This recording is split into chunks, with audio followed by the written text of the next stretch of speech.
ይቅርታን የሚያደርግ እግዚአብሔር ሰውነትህን እንደ ንስር ያድሳታል ይላል። የሚያድሰን እግዚአብሔር በምንድን ነው? በጾም።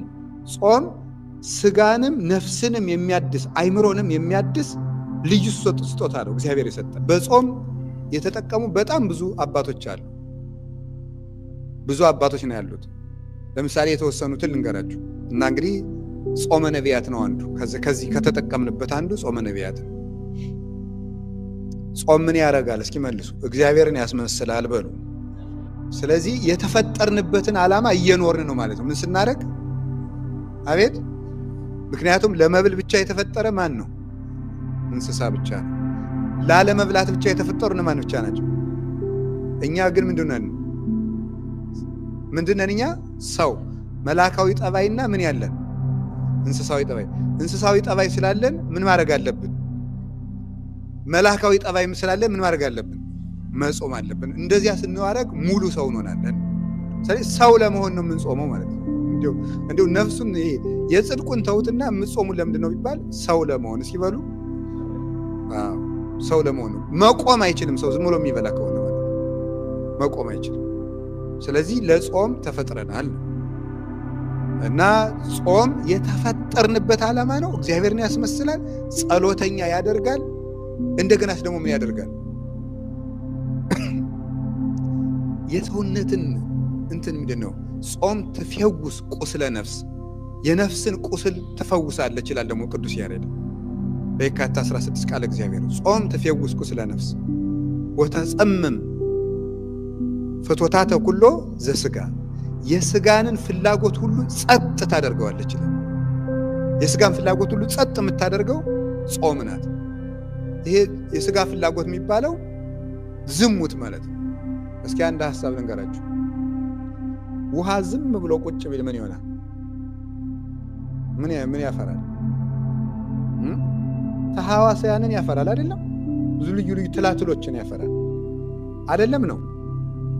እና እየበላን ቁጭ ብንል ምን እናፈራለን? የዝሙት ሐሳቦች ናቸው ትላትሎች የሚባሉ። እነሱን ማፍራት እንጀምራለን። ደግሞ ልንገራችሁ፣ ልክ እንዳልኳችሁ ቅዱስ ወግሪስ እንደሚለው እሳት አንድደህ እንጨት የምትጨምር ከሆነ ምን ይላል? እሳቱ ይበልጥ ምን ይላል? ይነዳል ማለት ነው። እያየህ እየሰማህ እየበላህ የማትጸልይና የማትጾም ከሆነ በሰውነት ውስጥ የዝሙት እሳት እንደሚቀጣጠል አትርሳ ነው። ስለዚህ እንጨቱ እሳት እንዲቀንስልህ ከፈለግ፣ እሳቱን ማጥፋት ከፈለግ ምንድን ማድረግ ነው? እንጨምር እንጨት ወይስ ስናወጣው? እንጨቱን ስንቀንሰው እሳቱ ምን ይላል? ይጠፋል። ስለዚህ ስንበላ እኔ እንዲሁ ይገርማል። ቤተ ክርስቲያን የምታስደንቀኝ ናት። ሰው ሲበላ ይላል ቅዳሴ ማርያም ትርጓሜ ነው ይሄ። ሰው ሲበላ ደም ይመላል ይላል። ደም ሲመላ ፍትወት ይጸናል ይላል፣ ዝሙት ይጸናል ይላል። ምክንያቱም ሰው ለመራባት የሚያስፈልጉት ነገሮች ፕሮዲውስ የሚደረጉት በምን ምክንያት ነው? በደም ነው አይደለም? ነው። ሰው ወንድ ከሴት ጋር፣ ሴት ከወንድ ጋር በትክክል ንቁ ሆኖ መገናኘት እንዲችል የደም ዝውውር ነው መሰረታዊ ነገሮች። የደም ዝውውር በትክክል ንቁ ካልሆነና ችግር ከገጠመው ወንዱ ዘር አይኖረውም፣ ሴቷም ደግሞ ምንድን የሚባሉት እነዚያ ሆርሞኖቿ ደግሞ የማይሆኑ ይሆናሉ ማለት። አሁን ይሄን ማን ታውቀዋለች? ቤተክርስቲያን ታውቀዋለች። ደም ሲመላ ፍትወት ይጸናል። መምህራኑ ሲያመሰጥሩት ደግሞ ልናገረው አይደል? አውጡኝ ይላል። ከሞላ ምን ይላል? አውጡኝ ይላል። በዚህ ምክንያት ሰው ይወድቃል ይላል። እና ስለዚህ ቅዱስ ጎርጎርዮስ ደግሞ ምን ይላል? ውሃ ውሃ ምንድን ነው የሚባለው? ይሄ ማንቆርቆሪያው መቅጃ ያለው ከመሃል አካባቢ ፈሳሹ ማስወጫ መቅጃ ያለው በላይ ውሃ የምንጨምርበት ማንቆርቆሪያ በቃ በላይ ውሃ እንጨምርበት፣ በቃ ሻይ የምናፈላበት ማለት ነው። እሱ እንዳይፈስ ከፈለክ ውሃውን ቀንስ ነው። በላይ የምጨምረውን ውሃ ምን በል ነው። ዝም ብዬ ብጨምር ምን ያደርጋል? ይፈሳል። ስለዚህ ዝሙት እንዳያስቸግር ከፈለክ ምን አድርግ ነው? የምትጨምረውን ውሃ ምግብ ወይም እሳቱን እንጨትን መቀነስ እሳትን ያጠፋዋል። ስንጾም ደግሞ ዝሙት ይቀንሳል። ስለዚህ አይምሯችን ተቆጣጥረን ማሰብ እንድንችል፣ ሰውነታችን መግራት እንድንችል የሚያስችለን ጾም ነው። ጾም ቁስልን ትፈውሳለች ያለው ከዚህ የተነሳ ነው። እንግዲህ አባቶቻችን በጾም ጸጋ ተቀብለውበታል። ታውቃላችሁ፣ ሞትን ያመጣል አይደል? አለመጾም። አዳም የሞተ ባለመጾሙ ነው እንደምታውቁ፣ ጥጋብ ማለት የሞተ። ይሄን ያህል ዓለም ከተፈጠረ ጀምሮ እስከ ዛሬ ድረስ ያለው ትውልድ፣ እስከ ክርስቶስ ድረስ ያለው ትውልድ በርግማን ሲማቅቅ የኖረው አንድ ሰው አትብላ የተባለውን በመብላቱ ነው። ጾምን መሻር ነው እርግማንን፣ ሞትን፣ ውርደትን፣ ልፋትን፣ በሽታን ያመጣ። አሁን ሰው መጀመሪያ በሽታ አልነበረበትም። አዳም ከተሳሳተ በኋላ ነው እሾህና አሜከላ በምድር ላይ ይብቀልብህ ሲለው ዘፍጥረት 3:17 ላይ እሾህ አሜከላ ያለው ደዌ ይሰልጥንብህ ማለት ነው። በሽታ በፊት ከሰው ጋር አልተፈጠረም። በሽተኛ የሆነው አንድ ሰው ጾም አፍርሶ ነው። ደካሚዎች የሆነው አንድ ሰው ጾም አፍርሶ ነው። እየሞትን ያለነው አንድ ሰው ጾም አፍርሶ ነው። እና ጾምን ማፍረስ ቀላል ነገር እንዳይመስላችሁ፣ ሞትን የሚያመጣ ነገር ከእግዚአብሔር ያስቀስፋል። በአንጻሩ ደግሞ ጸጋ የተቀበሉበታል። ታውቃላችሁ ሙሴ የጾመው ስንት ቀን ነው? ስንት ቀን ነው? ኦሪት ዘፍጥረት ምዕራፍ 33 ከቁጥር 1 ጀምሮ እንደምናነበው 40 ቀን ጾሟል። 40 ቀን ጾመ። ከእግዚአብሔር ጋር ፊት ለፊት ነው የተነጋገረ። እንደ አባቶቻችን እንደ ነቢያት ልቡናቸውን በማንጻት ሰውነታቸውን በማንጻት ነቢያት እግዚአብሔርን አይተውታል፣ ፊት ለፊትም ተነጋግረዋል ይላል አባ ሕርያቆስ። ሙሴ ባልንጀራ ከባልንጀራው ጋር እንደሚነጋገረው ከእግዚአብሔር ጋር 570 ቃላትን ተነጋግሮ እንዲህ ያደረገው ምን አድርጎ ነው? 40 ቀን ጾሞ ነው። ከእግዚአብሔር ጋር ለመነጋገር የሚያስችለን ምንድን ነው ካላችሁኝ፣ ጾም። ስንጾም እግዚአብሔርን እናያለን። እግዚአብሔርን ከማየት በላይስ ምን ደስታ አለ? አንድ ሰው የእጮኛው ስልክ አላነሳልኝ አለ ብሎ ምግብ የማይበላው ሰው አለ አይደል? እሷን ለማየት ብሎ ማለት የሚታመም ሰው አለ። እኔ አይቻውቃለሁ በአይኔ ጠይቆኝ የሚያውቅ ማለት ነው። እንዲያውም እግዚአብሔር እሷን የማያጋባኝ ከሆነ ብሎ ጫት አውቁ እኔን ለማናደድ መጥቶ እኔ ፊት ጫት ይቅማል። የማይቅመው ከሆነ ጸልየው እሷን የማያጋቡኝ ከሆነ ብሎ ሲጋራ መጥቶ ያጨሳል። አይጣላይ ድረስ እኮ ነው። እንዲሁ ምዕመናን እኮ እንዲሁ ታድላችኋል እኮ። እኛ የምንቀብጥበት የለንም፣ እናንተ እኛ ላይ ትቀብጣላችሁ። እኛ አንድ ነገር እንደውም እንኳን ልንቀብጥ አንድ ነገር የተሳሳትን ሲመስላችሁ ነው እንዴ የክርስቲያን አባት እንዲያደርጋል እንዴ የምትሉን። አንተ ግን የፈለጋችሁ ነው የምትሆኑ። እኛ ላይ ማኩረፍ ትችላላችሁ፣ እናደር ትችላላችሁ። ተመስገን ነው ብቻ እግዚአብሔር የተመሰገነ ይሁን። እና እንደውም አንዳንድ ሰው ምን ይላል? አይ ስለማትጠቅምህ ነው እሷን ያልሰጠህ እግዚአብሔር ስንለው ደግሞ ምን ይላል መሰለኝ? እንድትጠቅመኝ ማድረግ አይችልም ወይ? እኔን እንድትጠቅመኝ አድርጎ አይምሮዋን ለውጦ የማይሰጠኝ ይላል። ነፃ ፈቃድ አላታ። የእሷን ነፃ ፈቃድ ደግሞ መንካት የለበትም እግዚአብሔር አይደለም ነው። ስለዚህ እንድትጠቅመኝ አድርጎ ይስጠኝ አይደለም፣ ከማይጠቅመኝ ሰው ጠብቀኝ ነው የሚባል። እግዚአብሔር ሊመሰገን ነው የሚገባው። እንዲሁ ልላችሁ የፈለጉት ሰው እንኳን እንዲሁ ሰውን አፈቀኝ ብሎ እንኳን ምን አይልም፣ ምግብ አልበላም ይላል። ስንጾም እኮ እግዚአብሔርን ነው የምናየው። እግዚአብሔር ደግሞ ውድ አባት ነው። አንድ ግብፅ ውስጥ የኖረ መነኩሴ ረጅም ዘመን በበረሃ ኖረና አባቱን አፈቀው። አባዬ አንተ እኮ ፍቅር የሆንክ አባት ነበር ካለና ቆይቶ ምን እንዳልተውቀለችው ግን እግዚአብሔር ደግሞ የፍቅር ፏፏቴ ነው አለ። የአባቱን ናፍቆት የረሳው በእግዚአብሔር ናፍቆት ነው። እና ቅዱስ ዳዊት ምንድን ያለው?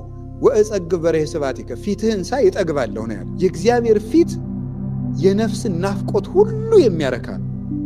እሱን ለማየት የሚያስችለን ደግሞ ጾም ነው። ስንጾም እግዚአብሔር እናያለን። ስንበላ ግን የምናየው ማለት ነው ሰይጣንን። አዳምና ሔዋን በልተው ምንድን ያዩ? የተሳለ ድንጋይ አዩ፣ ሲኦልን አዩ፣ ሞትን አዩ፣ መቃብርን አዩ፣ ሰይጣንን አዩ፣ ልፋትን አዩ፣ ድካምን አዩ፣ ውጣ ውረድን አዩ። የጾሙት ግን እግዚአብሔርን አዩት። ከእግዚአብሔር ጋር ተያየና ደግሞ ምን ይዞ መጣ? ከግንባሩ ላይ ብርሃን ተሳለበት። ሙሴ ጾሞ ከእግዚአብሔር ጋር ተነጋግሮ ሲመለስ ግንባሩ ላይ ብርሃን ተስሎበት ነው የተመለሰ።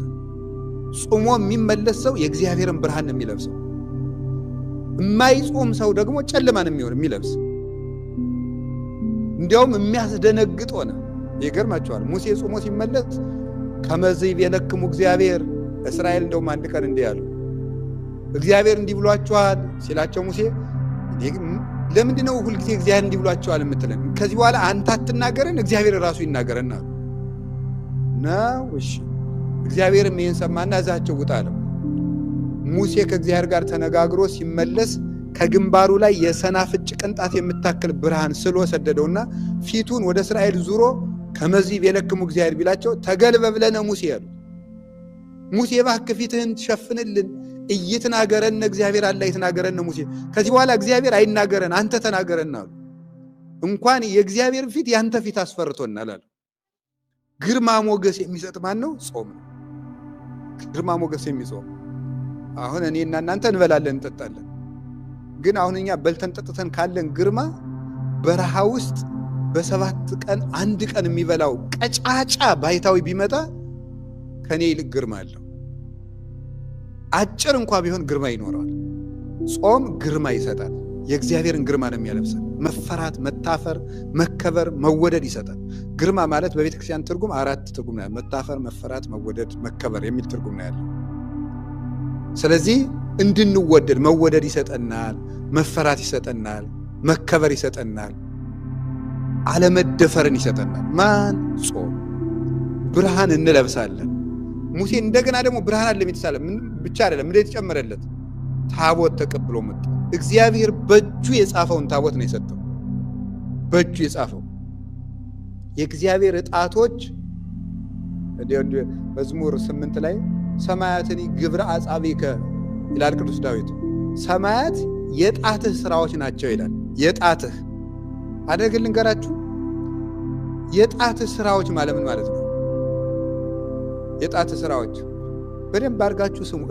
ለምሳሌ እኔ አሁን አንድ መምህር አንዲት ማላውቃት ምስጢር ሲናገር ልዩ ስጦታ እንዳገኘሁበት ቀን ነው የምሰማው።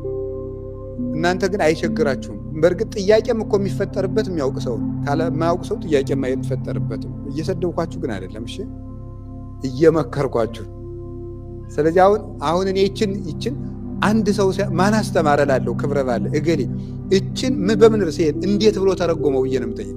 አዲስ ምስጢር አግኝቶ እንደሆነ ማለት ነው። እና ሰማያት እኔ አሁን ይችን ብዙ ለፍቼ ነው ያገኘኋት። እናንተ ግን እንደዋዛ ሰምታችሁት ያልፋል። እናቶች ሰማያት የምን ስራዎች ናቸው ነው ያለ? የምን የጣት ስራዎች ናቸው ይላል። የእጅ ስራዎች ለምንድን ነው ያለው? የጣትህ የሚለው ነው ግብረ አጻብዕከ። የጣት ለምንድን ነው? በእጅ ቢል ኖሮ እጅ ይሄንን ሁሉ የሚያጠቃልል ነው። በጣት የሚያዝ ቀላል ነው? ከባድ ነገር ነው።